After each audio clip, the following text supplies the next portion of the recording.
A regulamentação do Programa de Proteção ao Emprego foi definida nesta segunda-feira pelo governo. Lançado no dia 6 de julho, agora foram definidos os critérios de adesão e funcionamento. O programa permite a diminuição temporária de 30% das horas de trabalho, com redução proporcional do salário para todos os setores em dificuldades financeiras. O ministro do Trabalho e Emprego, Manuel Dias, acredita que o objetivo de frear as demissões no país pode ser alcançado. Se apresentaram as dificuldades, o governo procurando fazer as adequações na economia. Os investimentos de alta monta estão sendo iniciados agora. Então nós teremos seguramente, num prazo não muito longo, a capacidade da recuperação dos investimentos. A diferença do salário será parcialmente compensada pelo governo, que vai pagar 50% da perda com o Fundo de Amparo ao Trabalhador, o FAT. Para aderir ao programa, as empresas terão que celebrar um acordo coletivo específico com os empregados, prevendo a redução de jornada e salário. Também será preciso comprovar, com base em dados do Cadastro Geral de Empregados e Desempregados, o CAGED,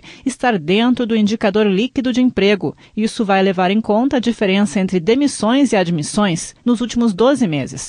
As empresas ficam proibidas de dispensar arbitrariamente ou sem justa causa os funcionários que tiveram a redução da jornada enquanto estiverem inscritas no programa. Em junho, o Brasil fechou 111.199 vagas formais de trabalho, no pior resultado para o mês nos últimos 23 anos. Agência Rádio Web de Brasília, Alexandra Fiore.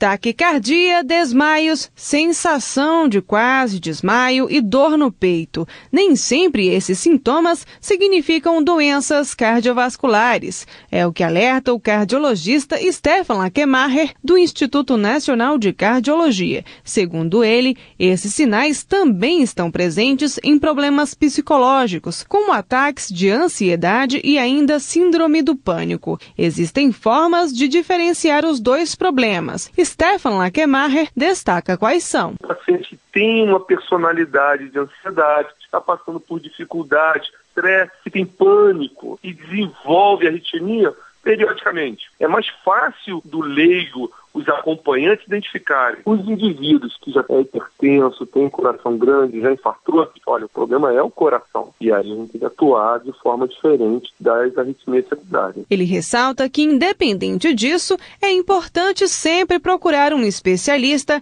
ao sentir que os batimentos estão irregulares. Para se ter a certeza que o foco é por conta da ansiedade, etc., tem que se passar por um médico. Ele tem que fazer esse diagnóstico e ele, médico, fazer o encaminhamento se for necessário, psicólogo, psiquiatra, enfim, quem de devido para estar acompanhando aquele paciente. Mas o atendimento e a avaliação médica inicial, ela é imperiosa. Exercícios físicos, alimentação adequada e não consumo de bebidas energéticas ajudam a aliviar essas enfermidades. Agência Rádio Web de Brasília, Sueli Frota. A Agência Rádio Web disponibiliza a partir de agora uma entrevista do jornalista Denian Couto, da Rede Record do Paraná, com o senador Aécio Neves. A crise econômica no país e na Petrobras, além da atual situação da presidente Dilma Rousseff, foram os principais temas da entrevista. Acompanhe. O 8 em ponto desta semana está em Brasília. E nós vamos conversar agora com o senador Aécio Neves, presidente nacional do PSDB. Senador, em primeiro lugar, muito obrigado pela gentileza de receber a RIC TV Record aqui no seu gabinete. Uma honra enorme poder recebê-los aqui. O senhor preside o principal e maior partido de oposição. E ser oposição impõe uma responsabilidade muito grande. Ainda mais num momento de crise como nós vivemos hoje, uma crise econômica e, sobretudo, a crise política. Como o senhor vê o compromisso do PSDB nesse momento histórico que o Brasil vive, senador? Veja só, Demian, o PSDB hoje é um partido que conseguiu reconectar-se, reencontrar-se com setores da sociedade brasileira, do qual nós estávamos afastados, diria até divorciados, há muitos anos. A última campanha eleitoral permitiu que, principalmente, as novas gerações compreendessem que, além da indignação, além da insatisfação e da crítica, é possível participar de um processo político, é possível ajudar a construir o seu próprio destino. Foi isso que nós percebemos no Brasil inteiro. Isso faz com que a responsabilidade do PSDB seja ainda maior, porque nós somos a alternativa de poder hoje mais visível, talvez mais qualificada ao que está aí hoje, ao que está governando, ao grupo que está governando o Brasil hoje. Portanto, se de um lado nós temos que fazer o combate político, garantindo que as nossas instituições possam continuar agindo com independência e altivez como tem agido. E me refiro ao Ministério Público, à Polícia Federal, ao Tribunal de Contas da União, ao próprio Tribunal Superior Eleitoral, em razão das sucessivas e quase que incontáveis denúncias que permanentemente chegam em relação ao governo. Temos que fazer, obviamente, esse combate e blindando essas instituições da pressão do governo que permanentemente chega a elas. Mas, ao mesmo tempo, nós temos a responsabilidade também propositiva. Nós temos que sinalizar para o Brasil que nós queremos. Então, eu diria que o papel das oposições, na verdade, se divide entre a crítica, a fiscalização, a denúncia quando ela for real, mas também a constituição de uma agenda nova para o Brasil. Por que o senhor acha que a popularidade da presidente Dilma Rousseff chegou a esse ponto? Por que a crise política alcançou esse grau em que eu estou há 2 dias aqui em Brasília e só se fala na real possibilidade de se discutir de verdade o impedimento da presidente? Olha, eu acho que existe hoje uma conjugação rara de crises que se somam quase que como numa pororoca, né, no encontro das águas. Você tem uma crise econômica de gravíssimas proporções, com o desemprego crescendo em todas as regiões do Brasil, inflação saindo de controle, uma depressão na economia, né, em praticamente todos os setores, juros na estratosfera, o que aumenta em muito o crédito da já endividada população brasileira, que se encontra com uma crise moral sem precedentes, em razão de tudo que foi feito ao longo desses últimos anos pelo governo do PT. Mas eu diria que o que há de mais impactante hoje, a meu ver, na baixa aprovação do governo, é que essa crise econômica ela já deriva para uma crise social. Eu falei aqui do desemprego, mas nós estamos vendo a carestia, sobretudo as populações de mais baixa renda, tendo cada vez maiores dificuldades para comprar o básico, para viver. Isso tem um efeito maior, senador? Com dignidade.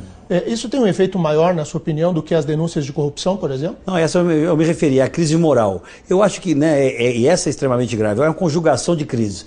Mas existe uma que, a meu ver, faz com que as pessoas olhem para o governo e não acreditem no governo, que é a crise de confiança, que deriva da forma como a presidente falou aos brasileiros, sobretudo na campanha eleitoral. A mentira, o engodo, o disfarce, a maquiagem dos números e a utilização sem limites da máquina pública para vencer as eleições, eu acho que geraram na sociedade brasileira, ou pelo menos numa grande parcela dela, uma indignação muito grande. Porque o mais grave não é apenas o que a presidente disse, mas foi a presidente ter deixado de tomar medidas que já sabia necessárias durante os últimos 2 anos para equilibrar as finanças, contendo gastos de determinados setores, combatendo de forma mais vigorosa o processo inflacionário e abdicou, abriu mão de fazer isso para vencer as eleições. O senhor acha que há espaço para o impeachment da presidente? Veja bem, exatamente por ser presidente do maior partido de oposição, a minha palavra nessa questão sempre tem sido de absoluta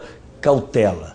De um lado, impeachment é uma previsão constitucional, mas para que ele ocorra é preciso que existam claros componentes, tanto de ordem política quanto de ordem jurídica. Eles ainda não estão colocados, o que não quer dizer que não possam vir a surgir. Existem hoje 2 questões graves para o governo, e o governo precisa se defender delas. Uma no Tribunal de Contas, porque o governo descumpriu a lei de responsabilidade fiscal e a presidente incorreu em crime de responsabilidade. Isso está no relatório do ministro Nardes. Se aprovado pelo Tribunal de Contas, isso pode ensejar o afastamento da presidente da República se houver uma votação nesse sentido na Câmara dos Deputados. Uma outra denúncia, corroborada agora pela denúncia do senhor Ricardo Pessoa, dono de uma dessas empreiteiras que participaram desse esquema de corrupção, que diz que teve dinheiro da corrupção na campanha da presidente da República. Veja bem, não é a oposição que está dizendo isso. É um dos parceiros desse esquema de corrupção que está, para aliviar sua pena, denunciando a campanha da presidente da República. Isso será julgado pelo TSE.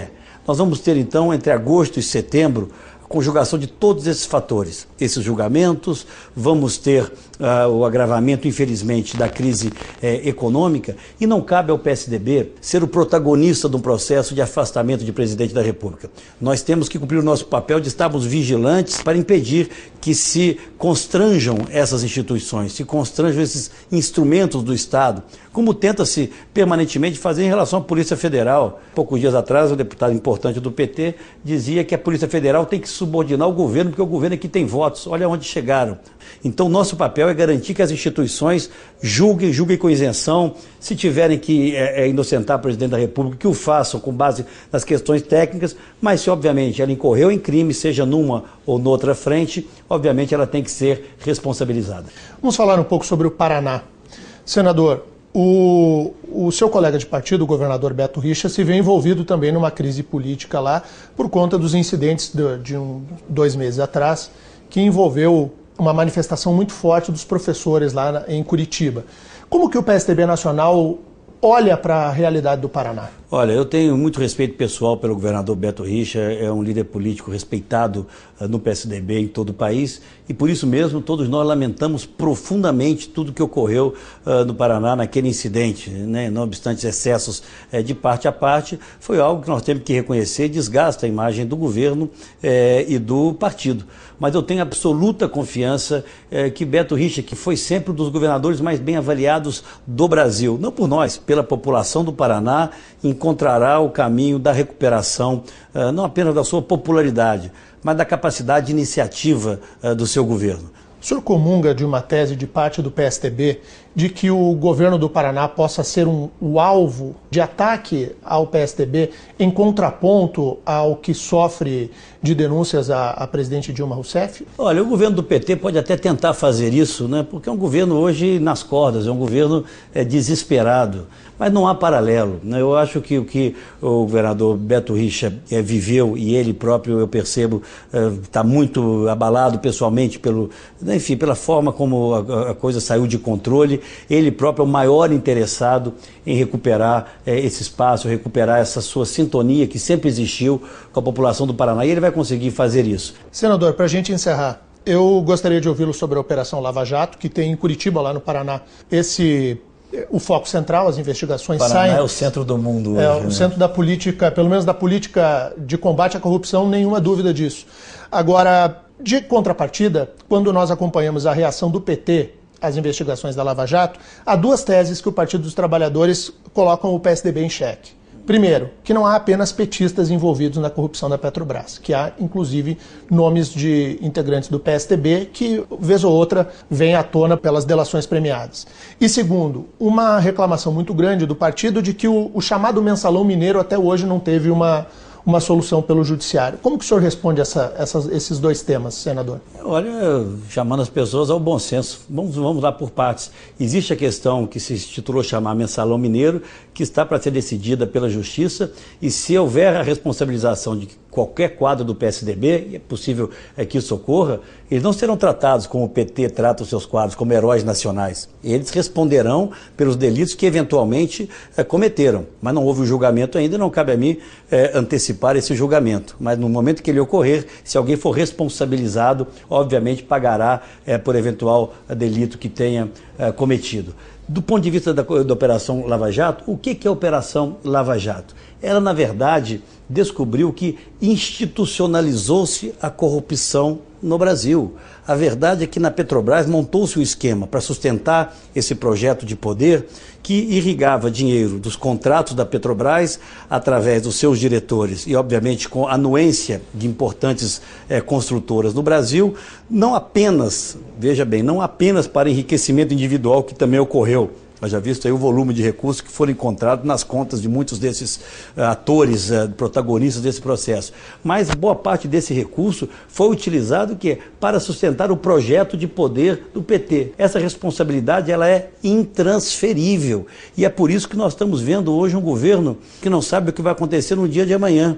Perdeu o controle da economia, transfere a gestão política ao PMDB, um partido que ela desprezou ostensivamente durante todo o seu primeiro mandato, perdeu a iniciativa da condução política. Isso faz com que haja um protagonismo da Câmara e do Senado até exagerado em determinadas questões, e o Brasil hoje, na verdade, tem um desgoverno. Muito obrigado mais uma vez ao senador Aécio Neves.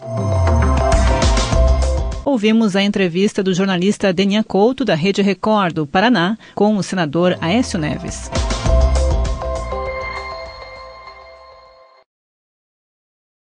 Com a economia em crise e gasolina mais cara, qualquer redução nas despesas é importante. Para isso, algumas técnicas de direção e cuidados com o veículo podem ajudar, porque diminuem o consumo de combustível do carro. Conforme a instrutora de Direção Defensiva e Econômica do SESC Senat Ponta Grossa, no Paraná, Andréa Oliveira, é fundamental, por exemplo, conduzir o veículo sempre no giro de motor adequado. Fazer com que o veículo trabalhe sempre na rotação correta. Um veículo de pequeno porte vai até 1.000 giros, 1.500 giros. Então eu tenho que saber que as trocas de marchas elas devem estar condizentes à rotação do motor.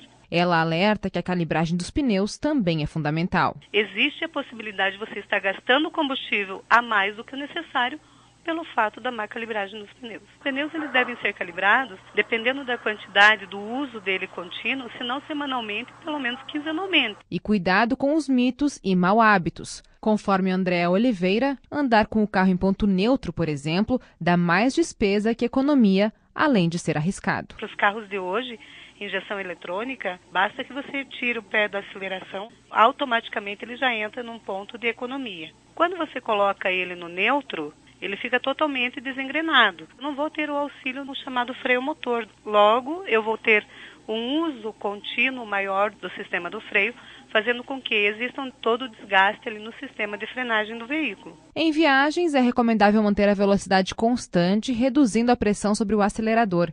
Isso também faz o carro consumir menos álcool ou gasolina. Informações do transporte, um oferecimento SESC Senat, pelo Trabalhador em Transporte e para o Brasil. Agência Rádio Web de Brasília, Natália Pianegonda.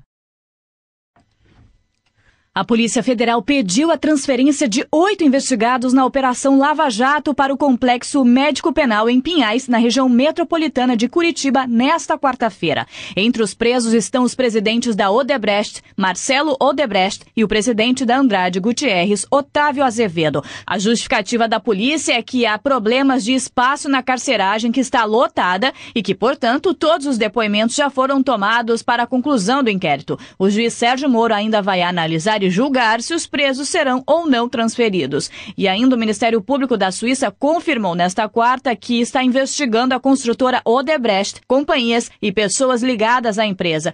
Em um comunicado, o gabinete do Procurador-Geral afirmou que as subsidiárias da Odebrecht são suspeitas de usarem contas suíças para fazerem pagamentos de propina a ex-executivos da Petrobras, que também mantinham contas bancárias na Suíça. Em nota, a Odebrecht diz que entrará em contato com as autoridades suíças. Na terça-feira, o Ministério Público de Portugal também confirmou que tem uma investigação aberta com relação à Lava Jato. Telegramas do Serviço Diplomático americano revelados pelo grupo Wikileaks apontam suspeitas de corrupção em obras da construtora Odebrecht, espalhadas pelo mundo na gestão do ex-presidente Lula entre 2007 e 2010. Agência Rádio Web de Porto Alegre, Vanessa Schneider. Há muitas pessoas que não saem de casa sem dar aquela lidinha no horóscopo para saber como serão as previsões para o dia. Mas será que essas previsões são verdadeiras ou podem ajudar?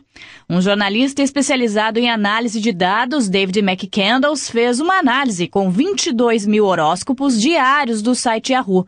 Ele concluiu que todos eles dizem a mesma coisa. Portanto, a maior parte das palavras acaba se repetindo. O astrólogo e filósofo Daniel Machado diz que o horóscopo é uma bobagem e é muito generalista, bem diferente da astrologia. Uma coisa é o horóscopo de jornal, que é uma bobagem. Outra coisa é a astrologia, que é uma coisa séria. O horóscopo, ele funciona simplesmente dividindo a humanidade toda por 12 e tentando fazer previsão para cada uma desses 12avos da humanidade. Quando nós falamos horóscopo de jornal, ele se torna tão generalista que não tem valor algum. O astrólogo acrescenta que a astrologia é um estudo de autoconhecimento do indivíduo.